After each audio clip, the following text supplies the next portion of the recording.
have that one moment or multiple moments in an anime that just hits different. That's what One Piece did to me over and over and over and over again. And these moments, they made it for me. These moments captured and held me hostage, and I fell in love. I had to. Number one, this was the moment I realized One Piece, it wasn't just about pirates. It wasn't just simple, fun, and quirky. It was more. It was about pain, freedom, and choosing life, even when the world tells you not to. And it was the moment where Robin screamed, "I want to live." And the Straw Hats standing behind her and telling her, "Girl, I have got you. Girl, I will fight the world for you." My God. Ennis Lobby. My goodness. What a moment. It came just after Water 7 when we found out a bit more about Roger. What a moment. What a statement. Moving on. Number 2, Zoro. Nothing happened.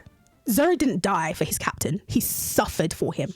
And the fact that he said, nothing happened. That silence, that loyalty was louder than anything, than words, than just him standing there in that pose. My goodness. Why is Zoro my favorite again? Yeah, let's go back to that. Let's go back to that moment. Zoro standing there, bloodied. Sanji finding him, because he comes after Zoro. And then fade to black. Ugh. And Luffy just being none the wiser and still holding Zoro in such high esteem. Yeah. One Piece is amazing. Another part that got me was Going Merry's farewell. I don't think that I would have cried. Well, I didn't cry hardcore. I would have cried. I would have cried over a ship. They prepped us from Skypiea that Going Merry was going down, but not that it was going to be the end of Going Merry. And the emotions I had at the farewell with the whole storyline with Usopp, storytelling, that was captivating. That was emotional. You're saying goodbye. The emotions that you feel when you're watching the crew saying goodbye to an inanimate object is so outstanding, and it just puts things in perspective on how much value we put on things that inanimate objects and objects that we hold dear. And a lot of people can relate to that, and that moment really stood out to me. When you kind of think about it, it's very Gachiakuta, might I add? I don't know, maybe. But anyway, coming back to One Piece, the story about a family getting rid of an object which became part of their family, became part of their journey, a part of their story. And that emotion, that feeling that comes with it, it's just so perfect, so outstanding. And yeah, it left me just gut-wrenched, I felt that. And also the visual of Going Merry just burning and saying, "Thank you for loving me." And Luffy crying. Just, cinema.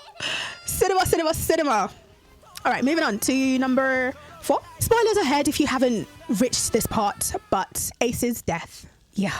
When Ace at the end smiled, I got it, One Piece isn't about treasure. It's about dreams that refuse to die. It's about a will that lives on. Ace's last words, Whitebeard dying, Luffy crying, Luffy being taken on the brink of death by Law. After his success in the prison, the story kind of preps us for a good ending, and it just ends in such a heart-breaking, gut-wrenching, actually heart-wrenching state. Up to this moment, there's been glimpses of hopelessness when they met Aokiji. But this moment really solidified things that shit.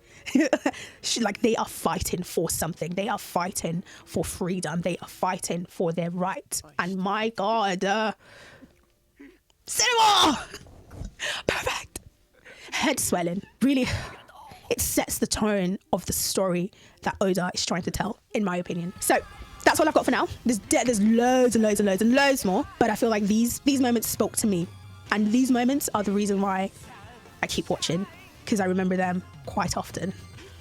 So Those are some of the moments that made me fall in love with One Piece. What was your moment? What was that standout moment for you that made you think One Piece? Yeah, that's the one.